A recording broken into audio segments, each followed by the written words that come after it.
আসসালামু আলাইকুম, আমি ইউসুফ। আজকে আমরা পরিবৃত্ত নিয়ে আলোচনা করব। প্রথমে বৃত্তের একটি বাহুর অর্ধেকের বেশি ব্যাসার্ধ নিয়ে দুই পাশে বৃত্তচাপ আঁকি।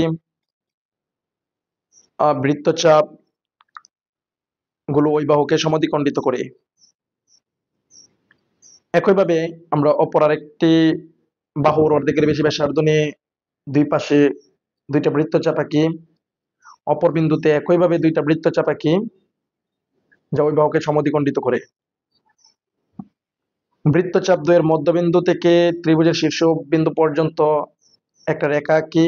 ওই রেখার সমান ব্যাসার্ধ নিয়ে একটা বৃত্ত আঁকি, যা পরিবৃত্ত নামে পরিচিত। এখন আমরা আলোচনা করব অন্তর্বৃত্ত নিয়ে। আমরা একটা ত্রিভুজ আঁকি, ত্রিভুজের দুইটা কোণ নেই, একটি কোণের অর্ধেকের বেশি ব্যাসার্ধ নিয়ে দুইটা বৃত্তচাপ এঁকে কোণকে সমদ্বিখণ্ডিত করি। একইভাবে অপর কোণকে অর্ধেকের বেশি ব্যাসার্ধ নিয়ে দুই বিন্দু থেকে দুইটা বৃত্তচাপ আঁকি। বৃত্তচাপ দ্বয় ওই কোণকে সমদ্বিখণ্ডিত করে সমদ্বিখণ্ডক বিন্দু থেকে আমরা আরো একটি কোণ আঁকি। ওই কোণকে পুনরায় অর্ধেকের বেশি ব্যাসার্ধ নিয়ে দ্বিখণ্ডিত করি। ওই খণ্ডিত অংশ ত্রিভুজের বাহুর উপর লম্বভাবে কাজ করে বা লম্ব আকৃতির দেখা যায়। ওই লম্ব আকৃতির সমান ব্যাসার্ধ নিয়ে একটা বৃত্ত অঙ্কন করি, যা অন্তর্বৃত্ত নামে পরিচিত।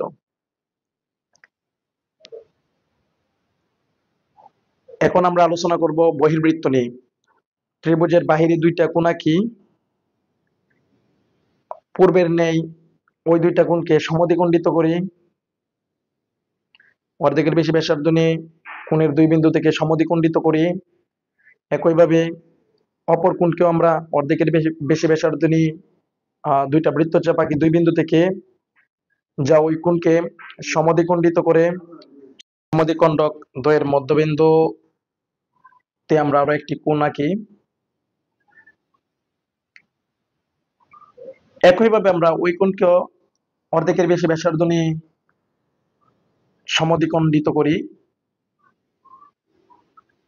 সমদ্বিখণ্ডিত বাহুটি ত্রিভুজের বাহুর উপর লম্বভাবে দেখা যায় বা লম্ব আকৃতির দেখা যায়। ওই লম্ব আকৃতির সমান ব্যাসার্ধ নিয়ে আমরা একটা বৃত্ত আঁকি, যা বহির্বৃত্ত নামে পরিচিত। ধন্যবাদ সবাইকে।